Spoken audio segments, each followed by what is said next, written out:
For years, Australian retirement was so very straightforward. You work, you live in the city, you pay off your home loan, then at retirement, you just go for half a year trip along the coastline, carefree, debt-free. Sounds like a very happy retirement.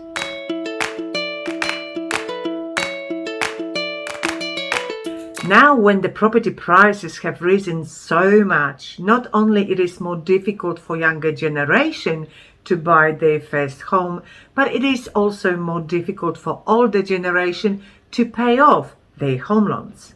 Therefore, the number of retirees have to face the fact of having their mortgage when they reach retirement age.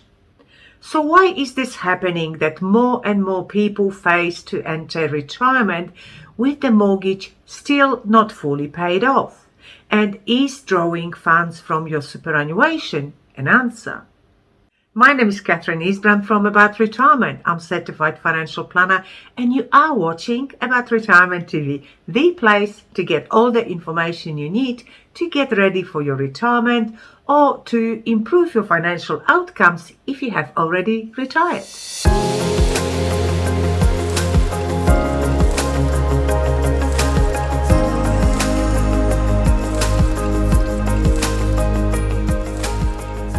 So let's try first to find the answer to this question. Why is it more difficult to pay off home loan now than years ago? Number one, higher property prices. This is a pretty obvious reason. While it takes now 10 times the average wage to service the loan, comparing to 3 to 4 times 20 years ago. Number two, delaying entry. The high property prices in many cases delay the entry time to buy a family home. Therefore, it leaves fewer working years to have it paid off. Number three, lifestyle. I think these days it is also different ways of looking at life and our priorities. 20 years ago, a couple would sacrifice their lifestyle to the maximum to have their home loan paid off as soon as possible. But now we look at home loan as one of our responsibilities, but at the same time, we want to have life. We want to have holidays, nice things in the house, social life.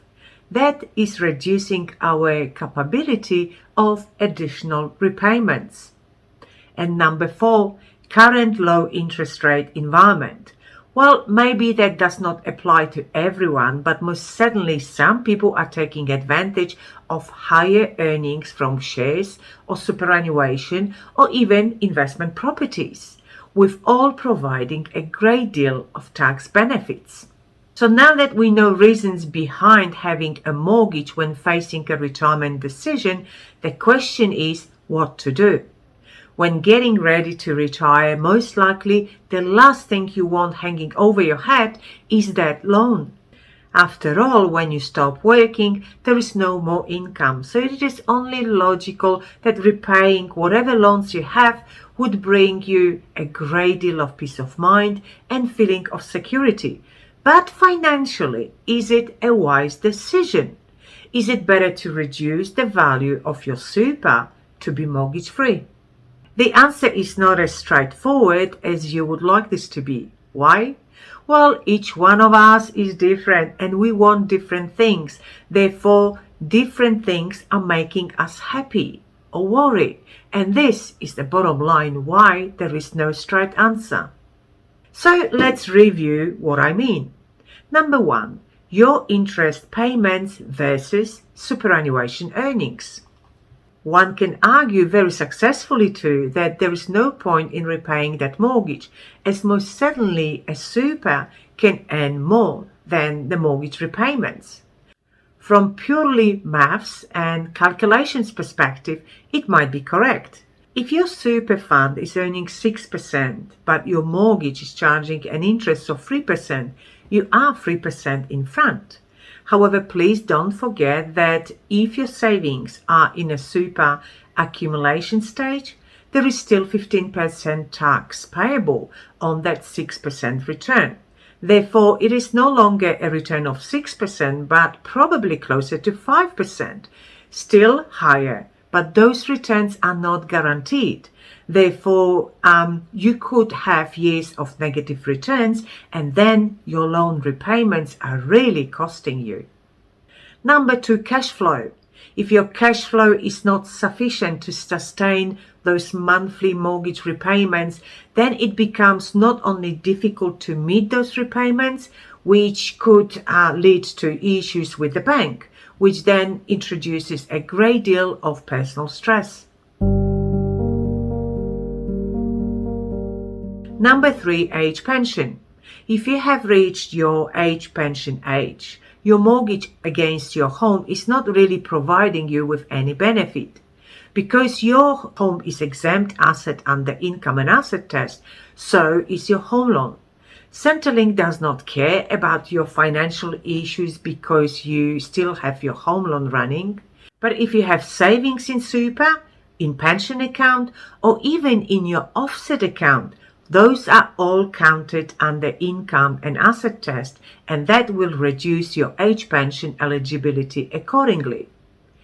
If you are unsure how much your age pension could be reduced under either of those tests, just watch my videos, The Truth About Asset Test and Age Pension Income Test Madness.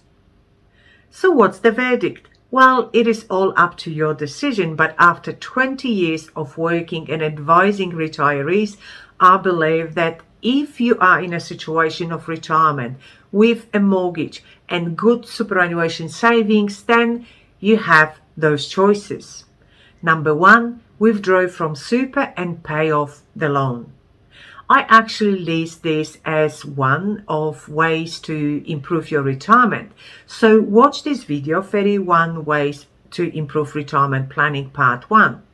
Paying off your mortgage will not only help you with your cash flow. Yes, it will be lower, but you can adjust your life and you can start living within your means. But at least it will be a reliable income. But even a bigger benefit is feeling of safety and security, knowing that your home is really yours and no bank will ever take it away from you. If you wish, which I think is not a bad idea, keep your loan facility open. It might help you in the future if you need some extra funds for emergency, but it is only a good idea if you are not a spender and if you can control and budget your expenses. But obviously you need to meet specific rules in order to be eligible to withdraw from your super, such as reaching your preservation age. If you don't know what that is, just watch When Can I Access My Super, please? Number 2, downsizing. I believe for some people this might be the best idea. Your home has gone up in value considerably over the years, but now that kids left, who needs all that space? An idea to sell might be a blessing. Not only it is exciting to start fresh, but by selling you can pay off your loans, so there is no need to withdraw from your super, and maybe there is some money left over. Then you can benefit from downsizer contribution.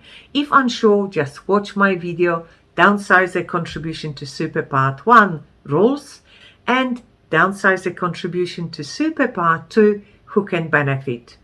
Whichever way you choose is best for you, get the full financial and retirement advice, if for no other reason to compare those options to see where you end up financially most secure and happy. But please leave me a message and question or your thoughts below my video. I will reply personally as quickly as I can. I hope you enjoyed our today's chat. If so, please hit that like button and subscribe to this channel not to miss my next video. Also, feel free to check out my website aboutretirement.com.au that is fully dedicated to all issues that people who are getting ready for retirement or those who have retired face every day. And while you are there, consider signing up to my newsletter to be updated weekly about all the changes that can impact your retirement plans.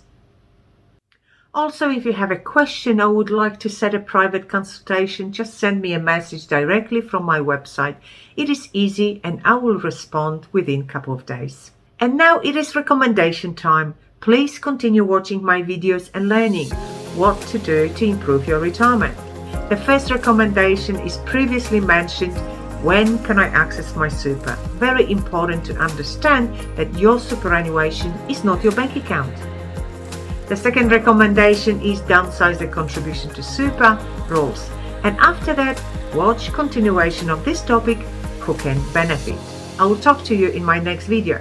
Bye.